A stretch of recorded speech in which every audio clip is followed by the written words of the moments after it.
li ko neex ak lim bëgg lay proposé mais une fois mu dem ca kanamu yoon ñaareem lu ci ëpp yoon dana ñëw tranché nag ngir jaay mën a am jàmm. waaw man peut-être mën nañu féliciter. Bon pas féliciter ça parce que dafay def liggéeyam. Le conseil constitutionnel. Les encourager. Voilà les encourager parce que jamono yële gis nañu lu nekk nit ñi ñu ngi leen ko doon yekk. mais teewul à un moment donné ils ont presque sauvé le Sénégal. tey aussi déclaré wuñu incompétent comme on disait ça veut dire que il y a de l'indépendance c'est la démocratie quoi ak tout ça mais am na benn affaire bu may seetlu mooy dama dégg rejet rejet c'est une fin de non-recevoir wala une défaite wala un camouflet mais boo déggee ñenn ñi ce rejet là c'est une victoire maanaam dañuy dippar ñi xaw ma lan lañ koy tuddee annulé non rejet bi quand le conseil constitutionnel rejette pour man ñi defoon requête bi ils ont obtenu une victoire bien sûr l'opposition waaw ñeneen ñi peut-être c'est une défaite mais nag nu ñu koy expliquer mooy dafa mel dañu am victoire waaw parce que boo déggee sanu sàng moom mi ngi wax ni finalement victoire la pour ñoom mais loolu li ñu bëggoon mooy rek yoon leeral ni crime de sang yi ak torture yeeg yooyu mënul bokk ci amnistie bi mais loolu c'est une tendance du moment lu ñuy wax les faits alternatifs nit ñi léegi comme à la Donald Trump ak tout ça ñoom en fait ils dépeignent tout en victoire lu mën a xew da ko créer victoire les victoires là ils ne perdent jamais ak tout ça mais pour yow lan la c'est une défaite politique la première défaite politique pour man du pouvoir ah ouais c'est ça parce que am nañ fii ay contre-pouvoir et c'est le pouvoir qui arrête le pouvoir man noonu laa ko jàngate mais sans parti pris mais man vraiment waxoon naa ko fii ci beneen plateau Mamadou Sy Sénégal souvent moi je suis un peu déçu on discute du sexe des anges loi d'amnistie bi qu'elle soit interprétative ou non ak tout ça man doxuma ci mbedd mi benn yoon ba dégg aucun Sénégalais ne sa priorité c'est de retoucher ou de retoquer cette loi en tout cas gisuma ko dégguma ko fenn ak tout ça c'est pas une demande sociale pour man c'est pas une demande sociale la demande xëy na nekkoon na promesse de campagne électorale oui mais bon promesse de campagne ak tout ça oui c'est vrai ñoom sànni ne woon nañu bu ñu faloo dañuy abroger loi oui mais impossible mais man pour terminer pour joxaat la ki leen conseiller ñu dugal cette loi là il leur a donné un mauvais conseil cette loi là pour man je suis pas spécialiste pour man c'est une loi de pardon en quelque sorte sauver le Sénégal te les premiers bénéficiaires je pense que mooy ñi nga xam ne tey ñoo nekk au pouvoir ci suma gis-gis ak ci suma constat. Sauver comment?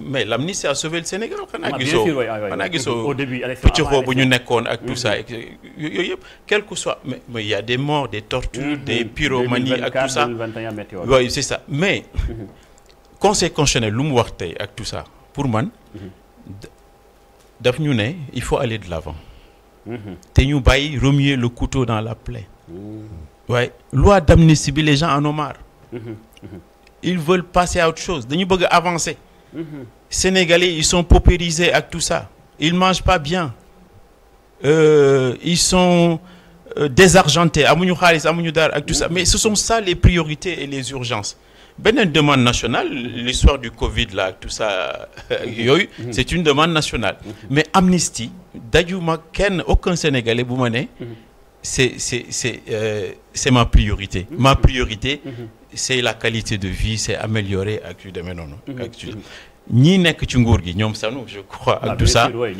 way gis nga déjà def ngeen 1 an bon les commentateurs ñu ngi ne ay éléphants blancs rek la ñu gis maanaam gisaguñu dara pour dire que le temps file à une folle allure da ngeen di xippi rek 5 ans yi jot ak tout ça etc. Si vous n'avez pas de résultats les gens vont vous dégager il y a pas non mais c'est vrai il y a pas d'homme politique indestructible c'est pas vrai et la preuve aujourd'hui le conseil constitutionnel wane na ko il y a pas d'indestructible da ngay am résultat sinon les gens vous montrent le chemin ou la voie de la porte c'est loolu laa gis. Donc nañu concentré wu à l'essentiel. Loi d'amnistie pour man et cetera loi de sagesse la et de pardon. nañu passer à autre chose. passer à autre chose mooy toppatoo Sénégalais yi. Sénégalais yi fu mu nekk nii ils errent comme des âmes en peine. Il y a pas de solution. dañu toppatoo affaire yooyu mais il faut pas divertir les gens avec ces lois là ak tout ça mais c'est ça. mais kon Assane da nga jàpp ni xëy na bi Amadou Ba le jeune Amadou Ba numéro 2 Pastef bi muy proposer loi bi da nga jàpp ni kon xëy na bañoon a laal dëgg-dëgg àll la ji liy metti dundu gi mel noonu moo tax ñu indi loi pour yow. non man d'abord dañu dugal pour man il voulait prendre une certaine revanche. te déjà peuple bi jox na leen victoire revanche la ak tout ça am na déjà un juge de paix. par 2 fois gagné nañu ay élections générales ak tout ça. mais loolu doy na peuple bi jox na leen lépp ak tout ça. jox na leen lépp non pas pour ngeen jël ay revanche wala bindaat histoire réécriture de l'histoire ak tout ça c'est pas pour ça c'est pour gérer les difficultés les défis économiques et sociaux. loolu moo tax ñu teg leen fii et puis dugal nañu interprétation xaw ma lan ak tout ça. dans une atmosphère d'euphorie. Euphorie et cetera foog ne loo dugal rek dafay jàll. dugal nañu nu mu tudd Assemblée nationale nërmeel nañ ko ak tout ça. Beaucoup de choses ont été supprimées. lépp jàll comme lettre à la poste ak tout ça foogoon nañ bi aussi bu ñu ko kiiwee dans une atmosphère d'euphorie. En fait bon dafay jàll ak tout ça. mais il y a des contre-pouvoirs ici au Sénégal c'est une démocratie. quel que soit c'est le pouvoir qui arrête le pouvoir. donc nañu dem droit au but. te mooy. droit au but. mooy laal alek lañ bi. non montrer qu'ils sont compétents. am nañu inspiration. waaye. wane guñu ko fu mu nekk ni bien que métier bu ñuy exercer actuellement c'est le métier le plus difficile. mooy gérer un état gérer un état c'est le métier le plus difficile. man je me dis même ñu koy sàkku. waay c'est des téméraires. xam ñu lu xew. ah non man moom du ma ko sàkku parce que je sais que je peux pas.